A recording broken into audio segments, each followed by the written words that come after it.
퀴즈 하나 내겠는데 한번 알아맞혀 보십시오. 여러분, 사람은 무엇을 따라 사나요?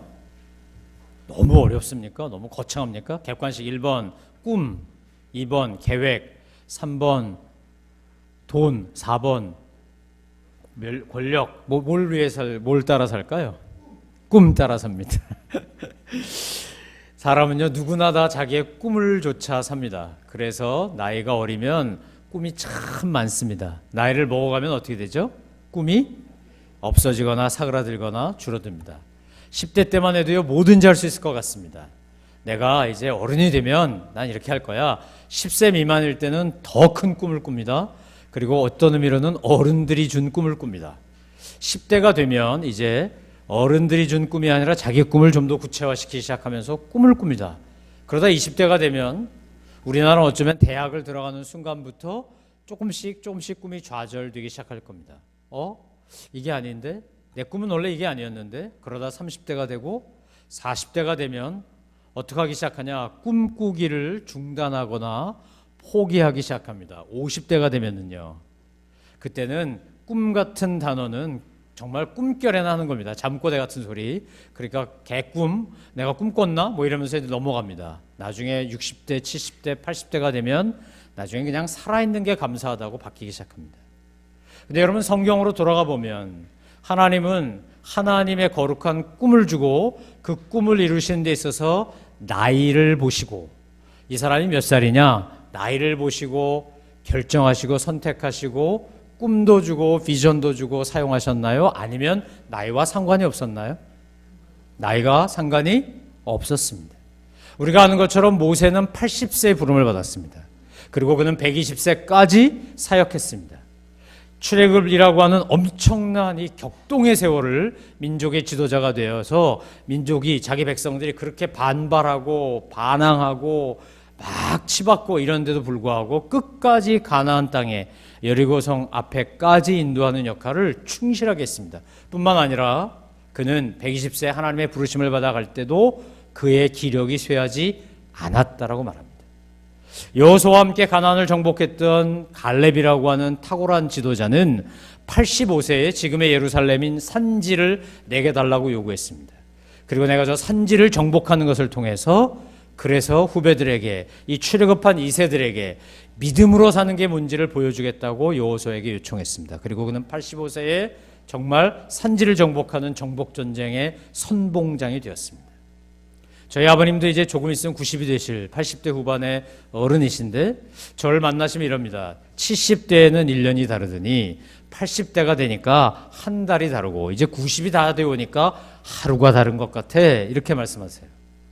시간이 지나가고 하루하루가 달라지는구나, 한 달이 다르구나, 1년이 다르구나. 그럴 때마다 제가 아버님께 드리는 말씀이 있습니다. 아버님, 모세 기준으로 보면 이제 시작입니다. 갈렙 기준으로 보면 이제 막 첫걸음을 내디뎠고요. 나이는 뭐에 불과하다고요? 숫자에 불과합니다. 여러분, 정말 그렇게 믿으십니까? 사람은 믿음대로 삽니다. 믿는 대로 됩니다. 아멘. 올해 우리 교회 표어가 뭐죠? 믿음대로 되는 삶입니다. 믿음대로. 예수님이 백부장을 보시고 가나안 여인을 보시고 뭐라 그랬습니까? 막 모욕을 주기도 하고 거부하기도 하는데도 끝까지 믿음으로 하나님의 은혜를 구하는 그들을 보고 칭찬하시며 하신 말씀이 그거였습니다. 네 믿음대로 될지어다. 아멘. 여러분 믿음대로 되는 올 한 해가 되기를 주의 이름으로 축원합니다. 그러니까 말을 무슨 말로 하셔야 돼요? 믿음의 말을 하셔야 돼요. 아이고, 한심해서 답답해서 속상해서 짜증나서 이런 말들이 여러분 입에서 떠나기를 주의 이름으로 축원합니다. 어떻게 해야 된다는 거예요? 내게 능력 주신 분 안에서 내가 모든 것을 할 수 있느니라. 아멘. 아멘. 올해가 청마해 아닙니까? 여러분, 연합장 그런 거 많이 받으셨잖아요. 말대로 되는 해 되세요. 굉장히 의미 있는 말입니다. 여러분, 신앙인은 믿음의 말, 믿음의 고백을 하고 이 믿음의 고백대로 인생이 되는 줄 믿으시기 바랍니다. 저는 그래서 2014년 올 한 해가 우리 교회나 저와 여러분의 삶에나 하나님이 부으시는 이 놀라운 은혜가 차고 넘쳐서, 왜 폭발한다 그러죠? 이렇게 상상할 수 없는, 산술적이 아니라 기하급수적으로 하나님이 베푸시는 그런 은혜를 누리는 한 해가 될 줄로 믿습니다. 아멘 하신 분에만 이 은혜가 임할 겁니다. 아멘. 믿는 대로 됩니다. 믿음대로 되는 한 해 되시기를 주의 이름으로 축원합니다. 오늘 본문에 보면 예수님이 제자들에게 명령을 하셨습니다. 유언을 하셨어요. 그런데 이 마태복음 28장 18절로 20절 말씀을 가리켜 우리는 대명령이라고 말합니다. 예수님의 마지막 유언이라고도 말합니다. 자, 다시 한번 본문을 읽어보겠습니다. 마태복음 28장 18절부터 20절 다 펴셔서 18절과 20절만 읽겠습니다. 18절과 20절, 18절의 전체, 20절의 후반절만 읽습니다. 시작. 그때 예수께서 다가오셔서 그들에게 말씀하셨습니다. 하늘과 땅의 모든 권세가 내게 주어졌다. 보라, 내가 세상 끝날까지 너희와 항상 함께 있을 것이다. 아멘. 여러분, 경제적으로 어려울 때요, 한두 번쯤 이런 생각 해봤을 겁니다. 내가 우리 아버지가 이건희시면 참 좋겠다. 우리 아버지가 정몽구시면 참 좋겠다. 그런 생각 여러분 해보지 않습니까? 경제적으로 어려울 때 돈 많은 아버지, 할아버지가 있으면 이병철, 정주영 이런 분이 우리 할아버지면 돈 걱정 없을 거 아니에요. 그분들이 얼마나 돈이 많아요. 그런데 여러분, 그 돈 많은 것도 3대, 4대 가기가 쉽지 않아요. 우리나라 재벌이 대를 이어가는 재벌들은 각고의 노력을 했기 때문에 그래도 저걸 유지하는 거예요. 우리 아버님 말씀을 들어보면 일제시대 때 최고의 재벌은 화신이었답니다. 신신백화점, 화신백화점. 박흥식이라고 하는 분이 있었어요. 여러분 잘 아실려나 모르겠는데 옛날 분들은 좀 아시는데 요즘 사람 모르죠. 그 화신 신신그룹이 최고의 기업이었어요. 근데 그거 사라졌습니다. 자유당 시대 때는 천우사라고 하는 전택보 선생이 그때 제일 큰 기업이었어요. 그것도 사라졌어요. 전두환, 박정희, 전두환, 노태우 이렇게 대통령 바뀔 때 바람과 함께 사라진 대기업 그룹들 우리 잘 알지 않습니까? 전두환 씨한테 밑보여가지고 국제상사 프로스펙스 하던 그거 순식간에 날아가고, 심지어는 대우그룹도 날아가고, 저런 그룹은 안 망할 거야 라고 생각했던 기업들이 어느 날 순식간에 도산하고 맙니다. 여러분, 내 아버지가, 할아버지가 돈 많으면 좋을 것 같지요? 아마 좋을 거예요. 당분간은 편안할 거예요. 그런데 그것도 온전히 지키지 않으면 순식간에 날아갑니다. 빚더미에 앉습니다. 하나님께서 오늘 우리에게 주신 것은 세상적인 이런 물질이나 권력과 다릅니다. 전두환 씨가 대통령할 때 그 아들들은 얼마나 큰 소리 쳤겠어요. 김영삼 씨가 대통령할 때 그 아들 김현철 씨가 소통용 소리 들었어요. 그래갖고 경복고등학교 동창들 여러 명 망가뜨렸어. 그렇게 정치적인 네트워크 가지고 인생을 꼬이게 만들었어요. 도리어 너무 젊어서 권력의 맛에 취해가지고 자기가 이룬 것도 아닌데. 그런데 오늘 성경은, 오늘 본문은 세상의 이런 것들과 비교하지 않는 너무나 중요한 것을 우리에게 약속하고 있습니다. 자, 한번 볼까요? 18절부터 20절을 연결해 읽은 말씀을 보니까 예수님이 뭐라고 그러셨다고요? 하늘과 땅에 뭐가? 권세가 누구에게 있다? 내게 있다. 내게 주어졌다. 예수님에게 하늘과 땅의 권세가 다 있다는 거예요. 그런데 그분이 어떻게 하신다는 겁니까? 20절 후반절에 보라, 내가 세상 끝날까지 너희와 항상 함께 있을 것이다. 아멘. 여러분, 우정 중에서 최고의 우정은 뭐냐면 친구를 위하여 목숨을 바치는 거예요. 요한복음에 예수님이 그렇게 말씀하셨죠. 친구를 위하여 생명, 목숨을 바치는 것보다 더 큰 사랑이 없다. 나는 이제 너희를 뭐라고 부른다? 친구라고 부르겠다. 세상을 살아보면 알아요. 나를 아무리 사랑해 주시는 부모님도 때가 되면 돌아가시고요. 나와 피를 나눈 형제들도 관계가 얼마든지 나빠질 수 있어요. 그런데 세상을 살아보면 심지어는 결혼을 했다가 배우자와 헤어지기도 할 수 있고요. 하지만 세상을 살면서 발견하는 건 진짜 좋은 친구, 나와 평생 동행하는 좋은 친구는요, 내가 어떤 상황에서든지 나를 버리거나 떠나지 않아요. 힘들다고 포기하지 않아요. 괴로워도 늘 그 옆에 있어요. 그러니까 인생을 살면서 결국 남는 건 정말 좋은 친구와 그리고 내 직계 가족뿐이라는 걸 절감해요. 그런데 오늘 예수님이 뭐라고 말씀하신다고요? 내가 너와 평생 같이 해주는 친구가 될 것이다. 아멘. 그 친구이신 주님이 우리에게 부탁하신 말씀, 유언으로 남기신 말씀이에요. 명령하신 거예요. 그 내용이 뭡니까? 그러므로 너희는 뭐하라? 가서. 그러면 너희는 뭐하라고요? 가서. 대답할 때까지. 그러므로 너희는 뭐하라고요? 가서. 어디를 가요? 누구에게 가요? 모든 민족에게. 여러분, 우리가 올해가 2014년이 대한민국에 복음이 들어온 개신교 역사로 보면 선교 130주년 되는 해입니다.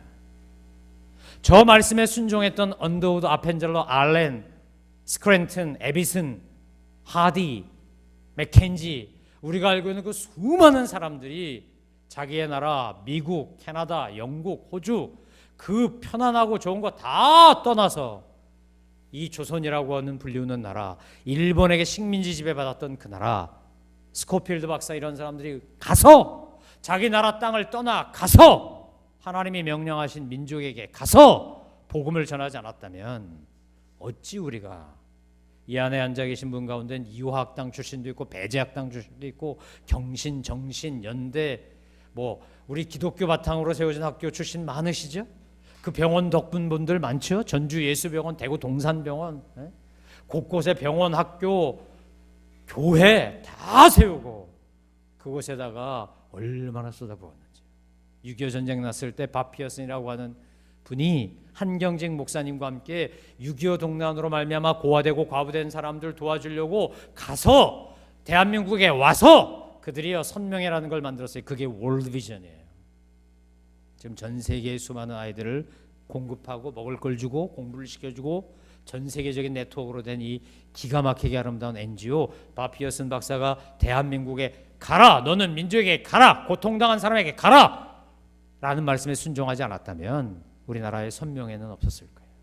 우리나라의 수많은 대학과 병원과 교회는 없었을 겁니다. 여러분, 오늘 주님이 우리에게 뭐라 말씀하신다고요? 너는 가라고요. 어디로요? 모든 민족에게.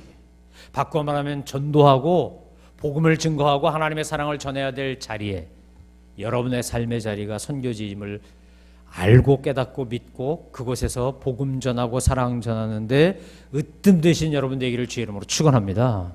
우리가 바다 건너가고 낯설고 말선 곳에 가지 않아도요, 요즘 대한민국이 점점 다문화 다언어권으로 바뀌고 있습니다. 북한과 남한도요 두 나라가 되어버렸어요. 제가 98년도에 처음 북한 갔는데 저를 안내하고 감시하는 안내원 동무가 소위 무슨 얘기를 하다 저한테 이러더라고요. 목사 선생이래, 접수가 됩니까? 이러는 거예요 저한테. 차 목사 선생 접수가 됩니까? 나 뭘 접수하라는 말이야. 뭐 어디다 접수하라고. 근데 나중에 알고 봤더니 그게 북한 말로요 이해가 됩니까? 이 말이거든요. 이해가 됩니까? 그걸 그 사람들은 접수가 됩니까? 이래요. 그래서 나중에 제가 깨닫고 알고 나서 네 이해가 됩니다 이러고 제가 접수 잘하시라요 이러고 대답했어요. 갔더니요 순안공항에 도착했더니 거기에 김일성화, 김정일화 이런 꽃이 있어요. 큰 이런 큰 꽃 들고요. 그 한복 입은 안내원, 그 환영하는 안내원 동무들이 노래해. 이렇게 반갑습니다 이러면서 막 노래를 해. 공항에서 요즘 백화점 같은 데 들어가려면 주차위원들이 반갑습니다 고객님 이러는데 제가 꼭 그거 보는 것 같아. 야, 이게 정서가 통하나 보다 우리끼리. 그런데요 말이 너무 달라요. 우린 냉면 그러죠. 거긴 냉면, 리을 발음으로 그렇게 말합니다. 많은 게 틀려졌어요. 아마 통일이 돼도요 우리는 이제 두 나라 유나이티드 스테이트가 될지도 몰라요. 정말로 두 나라가 체제도 달라, 문화도 달라, 풍습도 달라. 뿐만 아니라 요즘 얼마나 많은 다문화 가정, 결혼 이주 여성, 또 외국인 노동자 얼마나 많이 들어왔습니까? 아니 더 엄밀하게 말하면 내가 일터에서 가정에서 이웃에서 만나는 우리 비그리스도인들과 만나면요 언어가 다르고 문화가 달라요. 딴 나라 사람이에요. 우리는 하늘나라 시민이면서 대한민국 국민인데 그들은요 엄밀히 말하면 기분 나쁘겠지만 정확하게 말하면 사탄의 백성이면서 대한민국 시민이에요. 관점이 다르고 바라보는 게 달라요. 생각하는 게 달라요. 이해하는 게 달라요. 여러분, 하나님이 오늘 저와 여러분에게 이미 선교지를 주셨어요. 물론 바다 건너 비행기 타고 배 타고 가는 선교사 필요해요. 저희 작은 형님도 중국에 가서 선교사로 계시지만 분명히 가는 선교사 필요해요. 또한 보내는 선교사도 필요해요. 여러분, 제가 여러분이 가는 선교사가 되든지 보내는 선교사가 되든지 둘 중에 하나 되어야 돼요. 그런데 그거보다 먼저 되어야 될 건 여러분의 삶의 자리에 먼저 찾아가셔야 돼요. 여러분이 만나는 매일같이 만나는 사람들이 오늘 주님이 말씀하신 19절 20절 상반절에 나오는 이 말씀을 증거해야 될 대상이에요. 자, 우리 19절부터 20절 상반절 같이 읽어봅니다. 그러므로 시작. 그러므로 너희는 가서 모든 민족을 제자로 삼아 아버지와 아들과 성령의 이름으로 세례를 주고 내가 너희에게 명령한 모든 것을 그들에게 가르쳐 지키게 하라. 예수님이 말씀하신 게 뭐라고요? 그러므로 너희는 가서 모든 민족을 뭘로 삼아라? 제자 삼아라. 여러분 주보 보시면 저희 교회가 주보 맨 앞에 여기 A2 미션, 우리의 사명 이렇게 써놨어요. 거기에 보면요, 모든 이에게 복음을 전하여 예수 그리스도의 제자를 삼아 이렇게 되어 있어요. 이것은 마태복음 28장 19절로 20절에 나오는 말씀에 기초한 거예요. 주님이 우리에게 말씀하신 명령이 뭐라고요? 너희는 가서 복음을 전하고 사랑을 전하고 그들을 성령의 이름으로 세례를 줘서 뭘 삼아라? 제자 삼아라, 제자. 제가 설교를 준비하다가 하나님 앞에 정말 진실한 마음으로 회개했어요. 하나님 죄송합니다. 자, 한국에 돌아와서 그동안 목회한다고 하면서도 참 게을렀습니다. 제가 해야 될 역할을 제대로 감당하지 않았습니다. 회개합니다. 반성합니다. 이제 구정이 지나면 우리 성도님들과 함께 제자 훈련, 성경 공부 열심히 하고 가서 복음 전해서 제자 삼는 주님의 일꾼들 양육하는 일에 총력을 기울이겠습니다. 제가 회개하는 마음으로 설교 준비하면서 하나님 앞에 고백했습니다. 여러분, 우리가 신앙생활을 하고 예수 믿는다고 하지만 오늘 예수님의 명령과 말씀, 나를 위하여, 친구인 나를 위하여, 나를 종이라고 부르지 않고 친구라고 부르면서 나를 위하여 목숨을 바치신 그분이 부탁하는 당부, 여러분의 가슴에, 여러분의 머릿속에 얼마나 살아있는지. 우린 청개구리 비유를 잘합니다.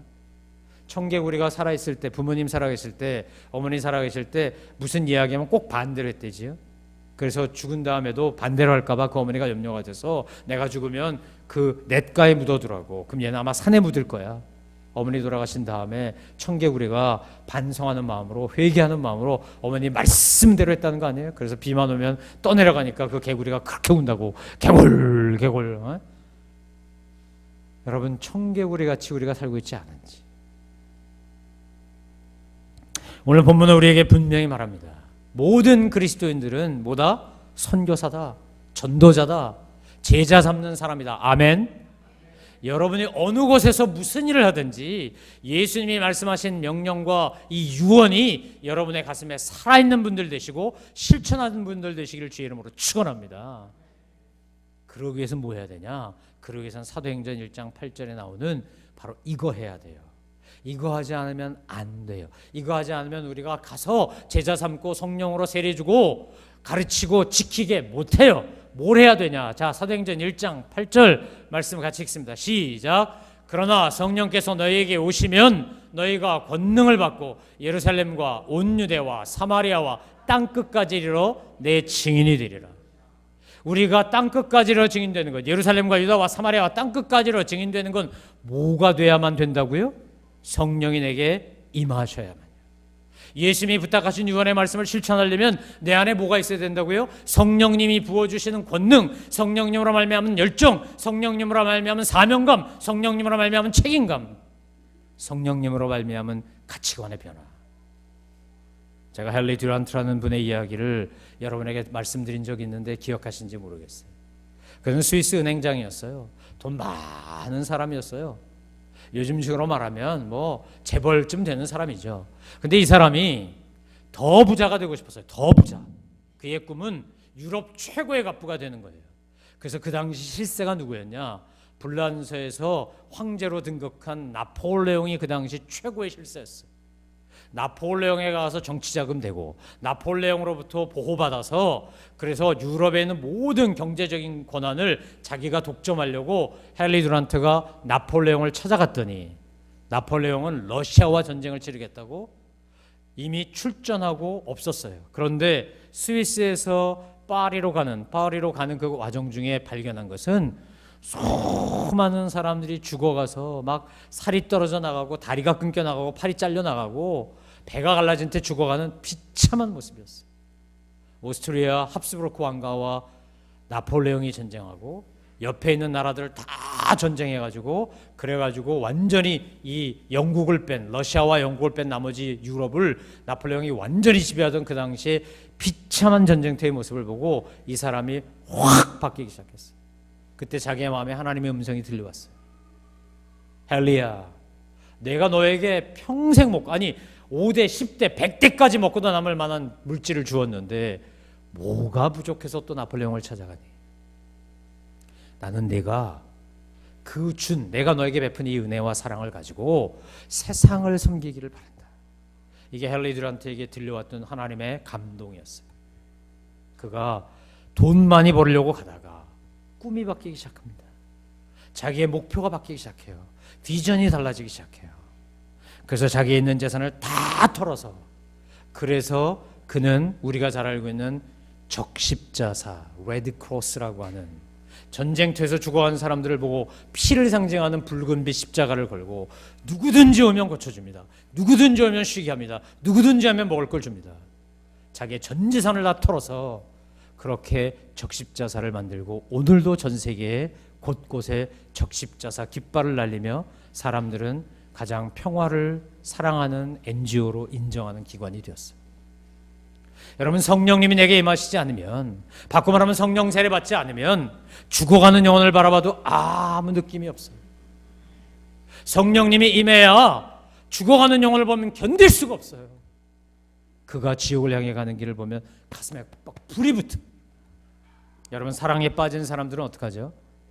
우리도 지금 이 자리에도 사랑에 빠진 두 남녀가 앉아 있는데, 사랑에 빠진 사람들은요 서로만 보여. 서로만 손을 꼭 잡고 예배를 드려도요 하나도 땀띠 안 생겨. 얼마나 좋은지 몰라. 끈끈하지 않아. 그런데 결혼하고 한 30년쯤 지났는데 손 꼭 붙잡고 있으면, 이 영감님 왜 이러나, 이 놓친 내가 왜 이래, 이러고 손 놔요. 제가 우리 권승환 할아버지하고 황복순 권사님하고 뵈면서 얼마나 좋은지.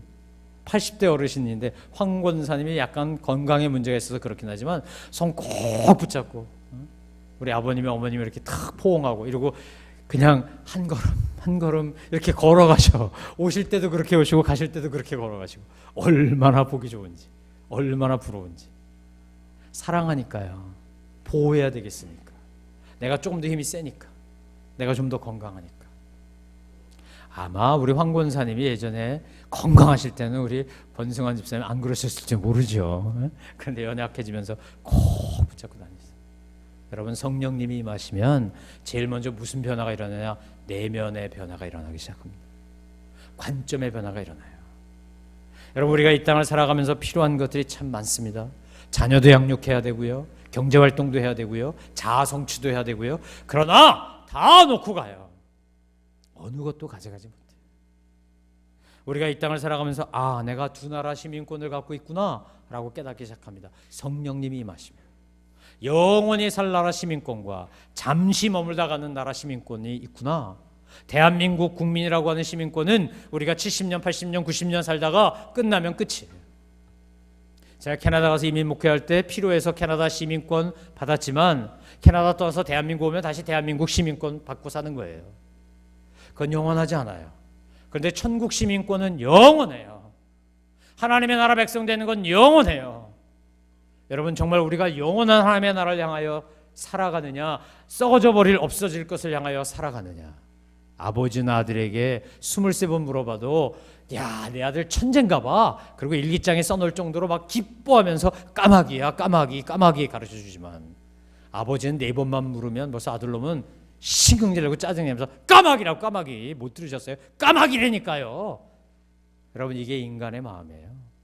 아버지가 자식을 위해서 향하는 마음은 하나님 마음 비슷한 거기 때문에 23번 아니라 32번, 320번을 물어봐도 여전히 기뻐하며 대답할 거예요.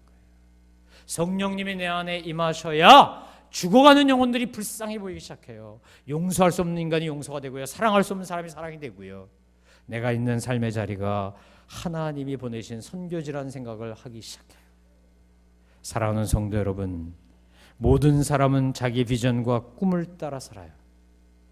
모세가 처음에 가졌던 꿈은 민족의 지도자가 되는 거였지만 바로의 왕자가 되어서 민족의 지도자가 되는 거였어요. 자기 힘으로 재판하려고 했어요. 그런데 어떻게 했습니까? 하나님이 그의 꿈을 바꾸세요. 40년 광야 생활을 통하여 성령님의 이를 담금질하여 바꾸세요. 전 여러분이 모세처럼 40년씩 안 걸리게 되기를 주의 이름으로 축원합니다. 그런데 분명히 기억하셔야 돼요. 한번 따라해 보시겠어요? 하나님이 사랑하시는 사람에게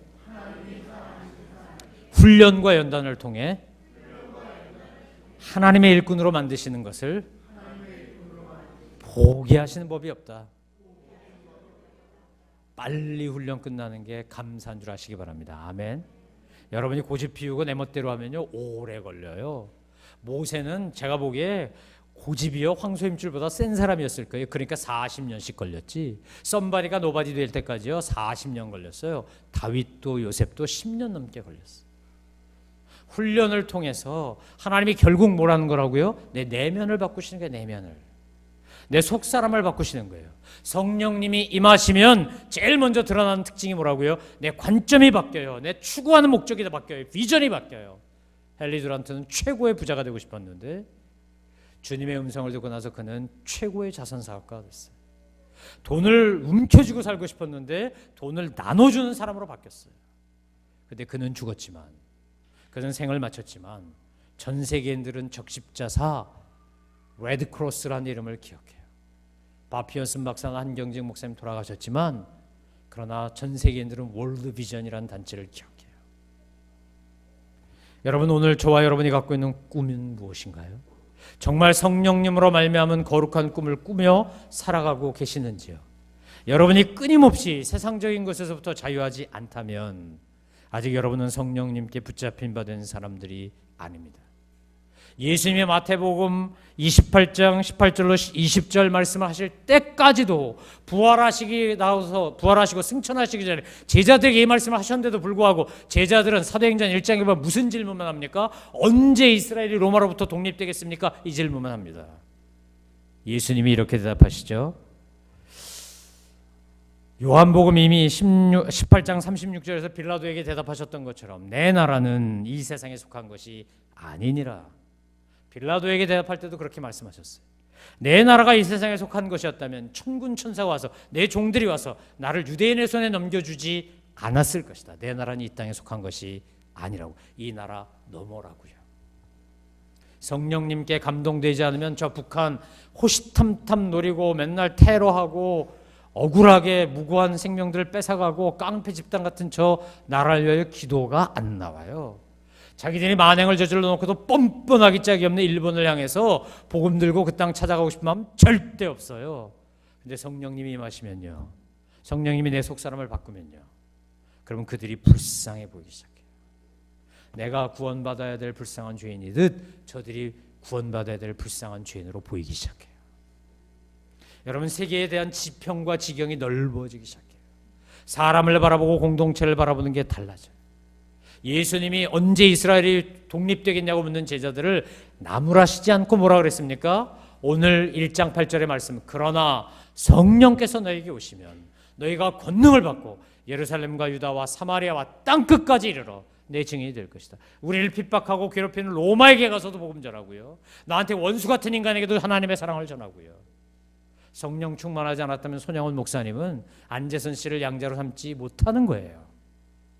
사랑하는 성도 여러분, 오늘 저와 여러분이 예수님의 유언의 말씀을 지키려면 어떻게 해야 된다고요? 두 가지가 있어야 돼요. 첫 번째는 예수님을 사랑하셔야 돼요. 사랑하면 사랑하는 사람의 이야기를 들어주고 싶어져요. 우리가 요한복음 3장 16절과 요한 1서 3장 16절을 가지고 마중물 신앙이 뭔지에 대해 첫 주에 나눴어요. 이러한 달 동안 어떤 것이 정말 건강하고 아름다운 믿음이고 어떤 것이 건강하고 아름다운 신앙 공동체인가를 나누고 있는데, 요한복음 3장 16절에 하나님의 사랑을 알아야 요한 1서 3장 16절에 형제의 사랑을 할 수 있다고 성경은 분명히 말하지 않습니까? 요한 1서 3장 16절 말씀이 뭐예요? 하나님이 세상을 이처럼 사랑하사 독생자를 주셨으니 이는 저를 믿는 자마다 멸망치 않고 영생을 얻을 것이다. 예수님의 십자가의 사랑으로 인하여 십자가 때문에 우리가 사랑을 알았으니 이제 우리가 형제를 위하여 내 목숨, 내 생명을 내놓는 것이 마땅하니라. 요한 1서 3장 16절은 요한복음 3장 16절 없이는 이해할 수 없는 말씀이에요. 바꿔 말하면 저와 여러분이 값없이 의롭다함을 받았으면 우린 당연히 해야 되는 거예요. 당연히 해도 되고 안 해도 되는 게 아니에요. 근데 저와 여러분이 당연히 하나요? 우리가 정말 형제를 위하여 목숨을 내놓나요? 피를 나눈 혈육에도 우리가 얼마나 분노하며 계산하며 따지며 서로의 권리만 주장하는지, 그래서 패밀리 리유니언 하는 이 명절에 구정, 추석에 이렇게 모이는데 부모님 살아계실 땐 그래도 잘 모이지만 부모님 돌아가시면, 아버지 어머니 돌아가시면 그 다음엔 각계 전투하는 가정이 한두 가정이 아니에요. 왜 그럴까요? 형제 사랑을 하지 못하니까요. 형제 사랑은 왜 못하는 겁니까? 하나님의 참 사랑을 몰라서요. 여러분, 인간의 의지와 노력으로는 안 돼요. 해보신 분은 알아요. 내가 이해해야지. 우리 형, 우리 누나, 우리 동생 내가 이해해야지. 우리 오빠, 우리 언니 내가 이해해야지. 내 남동생, 여동생, 일가친척 그래, 내가 이해해야 돼. 인간의 마음으로 노력할 때는 잠깐은 돼요. 그런데 정말 됩니까, 여러분? 우리는요, 받은 상처는 기억 못하고, 아니, 준 상처는 기억 못하고 받은 상처는 어찌나 잘 기억하는지. 내가 남에게 어떻게 하는지는 하나도 모르면서 내가 남에게도 똑같은 짓을 하는데 남이 잘못하는 것만 보고 얼마나 흉보기를 좋아하고 뒷담화하는 걸 즐기는지. 여러분, 그게 우리 타락한 인간의 모습이에요. 근데 우리에게 누가 오시면? 성령님이 오시면, 아멘, 뭐 한다고요? 권능이 생긴다. 언제부터 저 사람이 저렇게 변했지? 언제부터 저 사람이 생각이 달라지고 말이 달라지고 행동이 달라지고 태도가 바뀌었지? 사람들이 깜짝 놀랄 정도로 바뀐다고요. 제자들에게 성령이 임하니까 오직 이스라엘의 해방. 여러분, 애국하지 말라는 거 아니에요? 나라 사랑하지 말라는 거 아니에요? 저도 나라 사랑해요. 애국해요. 그런데 예수님을 믿는 진짜 그리스도인들은 자기 나라만 사랑하지 않아요. 하나님이 지으신 이 온 우주 만물 다 사랑해요. 그러니까 진짜 예수님이 되면 환경 보호하지 말라 그래도 환경 보호하고요. 이웃 사랑하지 말라 그래도 이웃 사랑해요. 절대로 전쟁하지 않아요. 약탈하거나 착취하지 않아요.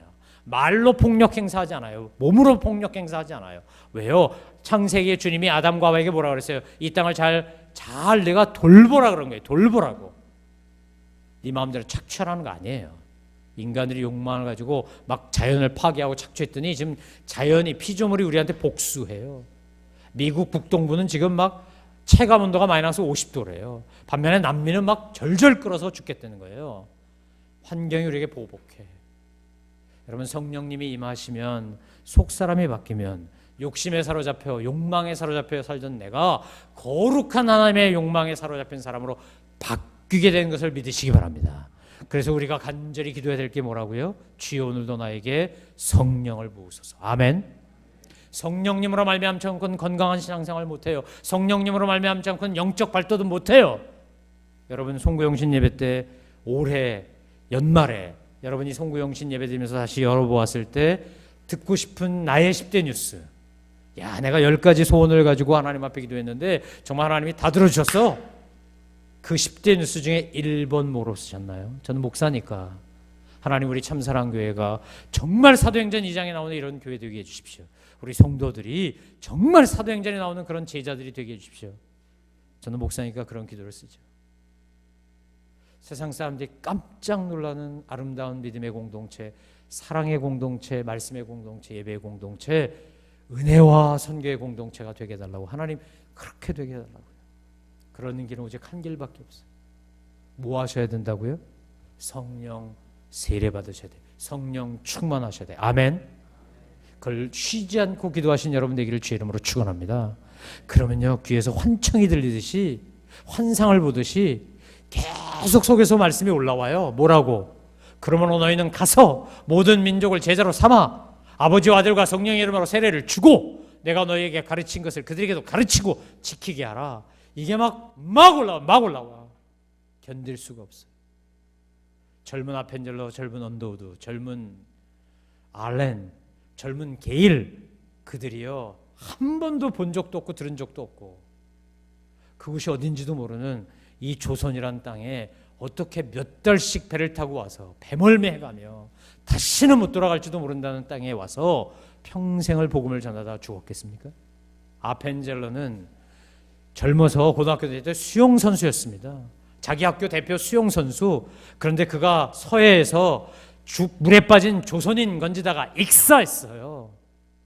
어떻게 이름도 모르고 아무것도 아닌 별 볼 일 없는 사람인데, 무지랭이 같은데 그 사람 건지겠다고 배에서 물에 빠진 사람 건지다가 자기가 그렇게 수영의 대가라고 할 정도로 수영 선수인데도 불구하고 그렇게 목숨을 바치겠습니까?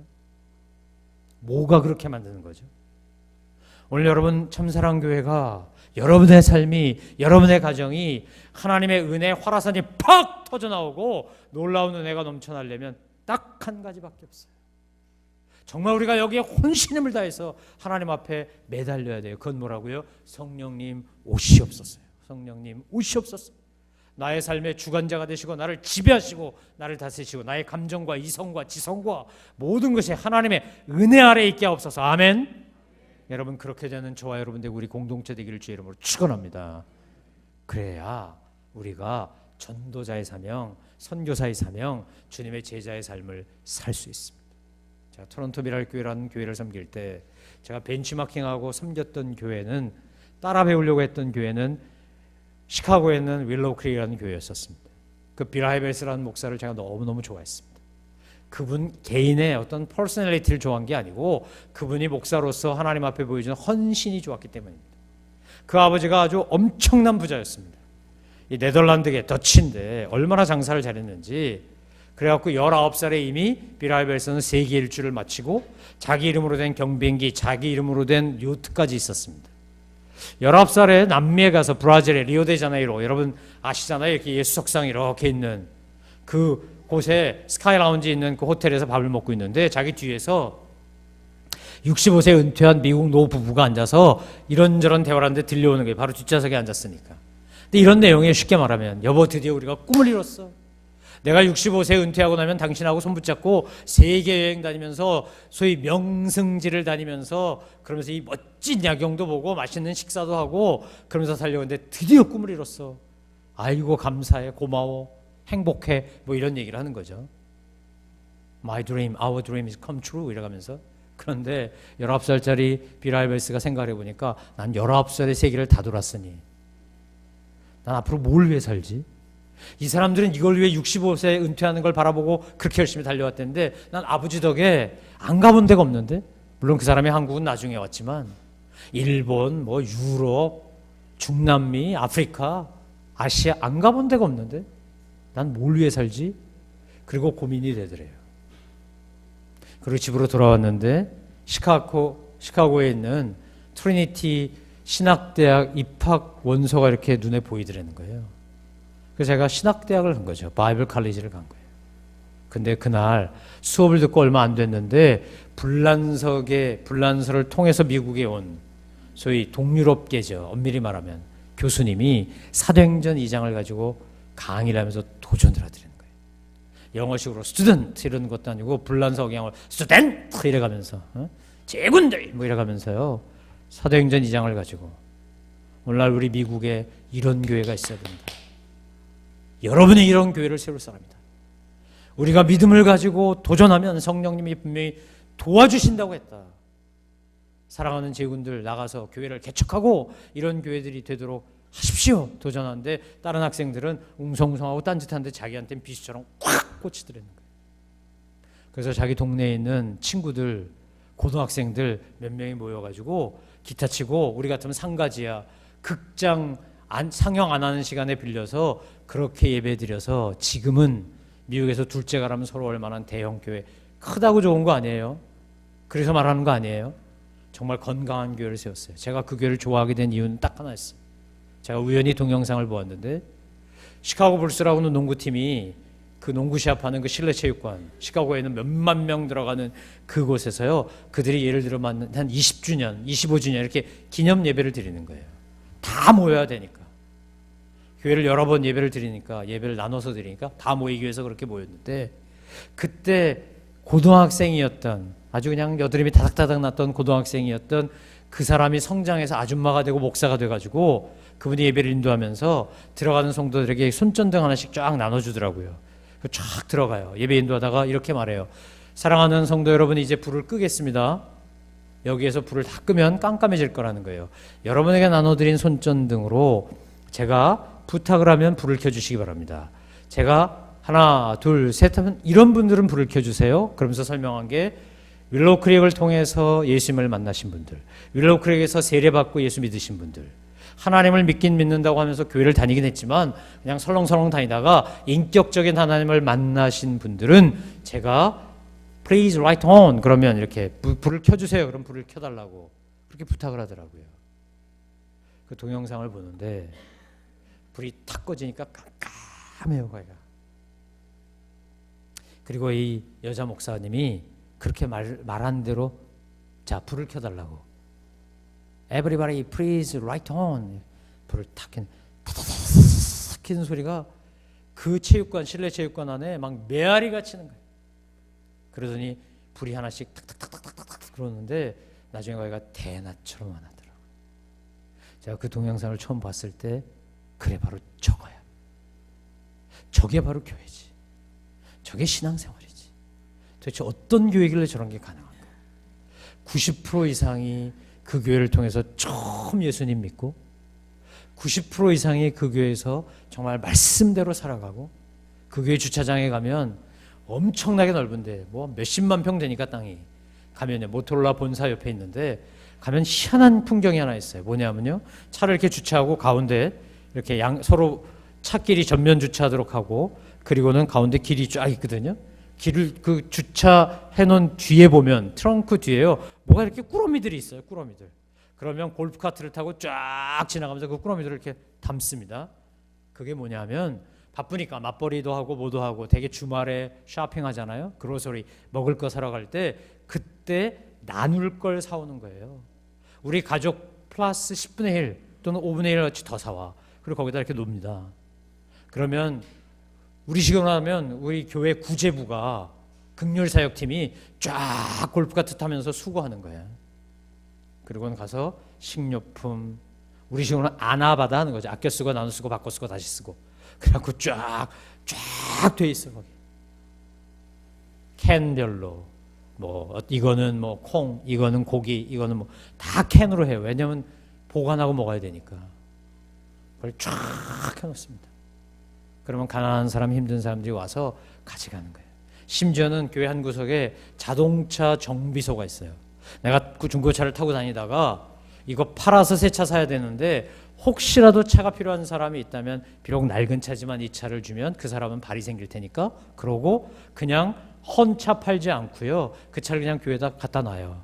그러면 교인들 중에 메카닉들 소위 이 전문가들이 기술자들이 모여가지고 다 뚝딱뚝딱 고쳐가지고 딱 만들어놔서 시카고 일대에 가장 차가 필요한 가난한 사람에게 크리스마스 선물 갖다 주지 딱 갖다 줘요.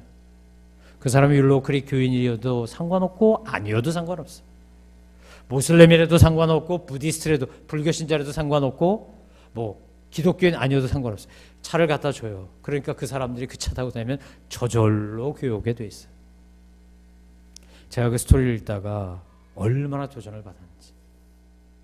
사랑하는 성도 여러분, 세상은 지금 돈에 목마르지 않습니다. 권력에 목마르지 않아요. 쾌락에 목마르지 않아요. 마약 중독, 알코올 중독, 인터넷 중독, 게임 중독된 사람들 그게 좋아서 중독된 게 아니고요. 사랑이 없어서 그런 거예요. 사랑을 못 받아서. 사랑에 목말라서. 정말 나를 이해해주고 품어주는 사람이 없어서. 그 사랑에 갈급하다가 다른 걸로 채우는 거죠. 여러분 우리 교회 이름이 참사랑교회 아닙니까? 여러분이 정하신 이름이에요. 제가 지난주에도 말씀드렸지만 얼마나 부담스러운지 몰라요. 이 이름. 그런데 하나님 오늘 우리에게 말씀하시죠. 2014년 대한민국에 살고 있는 저 불쌍한 영혼들이 너희 눈엔 보이지 않느냐? 그들에게 찾아가서 사랑을 전하고 복음을 전해야 될 사명이 너희에게 있음을 알지 않느냐? 너희가 한 바가지의 마중물이 되어 부어주렴. 제가 비라이베스 목사를 보면서 도전받은 게 이거예요. 그는 주유소를 가도 한 곳만 갑니다. 그 사람이 예수 믿을 때까지 갑니다. 가서 인간관계를 맺어요. 기름값이 비싸냐 싸냐 아무 상관없어. 이거 선교비니까 투자라고 생각하고 열심히 갑니다. 가서 핫도그도 주고 뭐 커피도 나눠주고 관계를 다 맺은 다음에 전도해서 데려옵니다. 심지어는요. 제가 간증을 듣다가 엄청 도전받은 게 이거예요.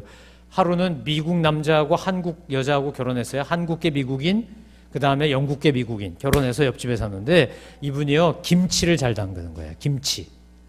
그래가지고 비라베스가 이 예수 안 믿는 한국계 아줌마 전도하고 싶어서요 찾아가서 자기가 잘하는 요리 하나 주고 옆집에 이사 왔으니까 너 잘하는 거 나 좀 주라. 서로 나눠 먹고 바꿔 먹자. 우리 이웃이니까 좀 친하게 지내자. 그런데 그 아주머니가 김치를 준 거예요. 얼마나 맵겠어 김치가. 안 먹어보던 사람이. 백인이. 그러니까 very hot, very spicy 이러면서 먹는 거예요 그걸. 1년을 먹었어요 김치를. 그 영혼 전도하려고. 그래서 그 한국계 아줌마가 와서 컨퍼런스 하는데 간증한 거예요. 나는 이 사람이 이렇게 유명한 목사인 줄 몰랐다는 거죠. 옆집 아저씨인 줄 알았다는 거예요. 그런데 내가 주는 김치를 그렇게 뭐 신기하다 그러는데 어느 날 김치 다 먹고 한 1년 먹더니 자기한테 뭘 주면서 이것 좀 먹어봐라. 이거 굉장히 맛있다 그러면서 준 게 성경책이래. 이게 생명의 양식이라고. 그래서 자기가 준 성경을 읽기 시작했다는 거죠. 그리고 교회 왔어요. 그리고 간증을 하더라고요. 여러분 우리 옆에 제가 지금 하나님 앞에 기도하면서 회개하는 마음으로 기도하면서 하는 게 이거예요. 하나님 그때 그 초심을 회복시켜 주십시오. 그때 그 열정을 회복시켜 주십시오. 그때 그 비라벨스 목사 이야기나 윌로우크릭 이야기를 듣고 부러워 죽을 것 같았던 그 마음. 나도 저렇게 좀 하게 해주세요 하나님. 나도 우리 교회도 하나님 그 열정과 갈망을 회복시켜 주십시오. 자, 토론토 미랄교회 섬길 때 어느 날 조사를 해보니까 성도 중에 40%가 교회 와서 처음 예수 믿고 세례 받았더라고요. 얼마나 감사한지. 그래도 90%는 아니잖아요. 그런데 우리 참사랑교회는 제가 요즘 설교 준비하면서 얼마나 회개를 했는지. 사랑하는 성도 여러분, 오늘 우리가 시작하면 됩니다. 성령의 능력이 임하시면 예루살렘과 유다와 사마리아와 땅끝까지 이르러 증인될 줄 믿습니다. 아멘. 아멘. 우리가 입을 열어 전하면 됩니다. 내 능력으로 하지 마십시오. 여러분의 노력으로 하지 마십시오. 여러분의 의지로 하지 마십시오. 꾸준히 못합니다. 끝까지 못합니다. 열심히 못합니다. 성령님의 도우심을 구하며 하나님의 은혜를 하나님의 능력으로 하십시오. 그러면 중단하지 않고 포기하지 않고 복음과 사랑을 전하는 저와 여러분이 될 것이고 우리 공동체가 사도행전 2장에 나오는 이런 아름다운 믿음의 공동체가 될 줄로 믿습니다. 2014년 한 해 동안 우리를 통해 영광 받으실 하나님을 기대하며 그렇게 주님의 명령에 순종하시는 저와 여러분 되시기를 주님의 이름으로 축원합니다. 기도하겠습니다. 하나님 아버지, 내가 에프라고 하는 러시아